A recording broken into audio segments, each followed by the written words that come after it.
Hello bachcho, let's read the question. Oxidation number is the charge assigned to an atom of a molecule or ion according to some arbitrary rule. In neutral molecule, the sum of oxidation number of all the atoms present is zero, while in simple or complex ion it is equal to the net charge on it. In some cases, oxidation number may be even fractional.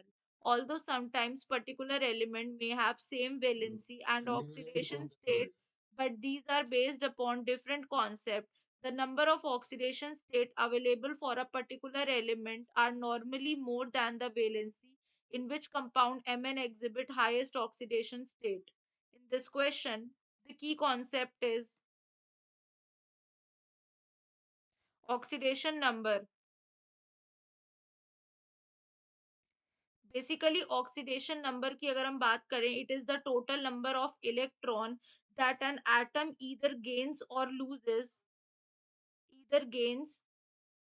loses to form a chemical bond with another atom to form a chemical bond with another atom. अब हमें पूछा गया है Mn का सबसे ज्यादा oxidation state किस में होगा.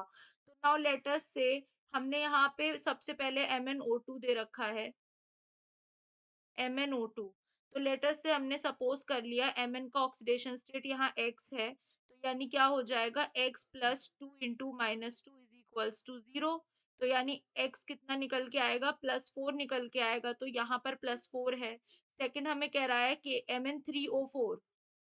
तो Mn3O4 में हमने अज्यूम कर लिया है, लेटस से Mn का कितना है, X है, तो 3x plus 4 into minus two is equals to zero. तो X कितना निकल के आया, 2.67 निकल के आता है. Now in the third case अगर हम बात करते हैं, थर्ड केस कह रहा है K2MnO4. K2MnO4. तो हमने अज्यूम कर लिया Mn कितना है, X है, तो K कितना होता है, +1 के चार्ज में होता है इंटू टू. और we can simply write it as 2 into 1 plus X plus 4 into minus two is equals to zero. तो x का वैल्यू क्या निकल के आएगा, +6 निकल के आएगा. एंड लास्टली हमें दे रखा है MnSO4.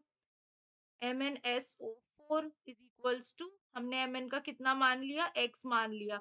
SO4 -2 में होता है, तो Mn कितना हो जाएगा, +2 में हो जाएगा, क्योंकि X plus -2 is equals to zero. तो X कितने में आ जाएगा हमारा, +2 में आ जाएगा. तो अब इस क्वेश्चन में सबसे ज्यादा ऑक्सीडेशन स्टेट किसकी है, K2MnO4 की with the oxidation state of +6. तो हमारा करेक्ट आंसर क्या हो जाएगा, C. So we can say that option C is the right answer. Hope you guys understand. Thank you.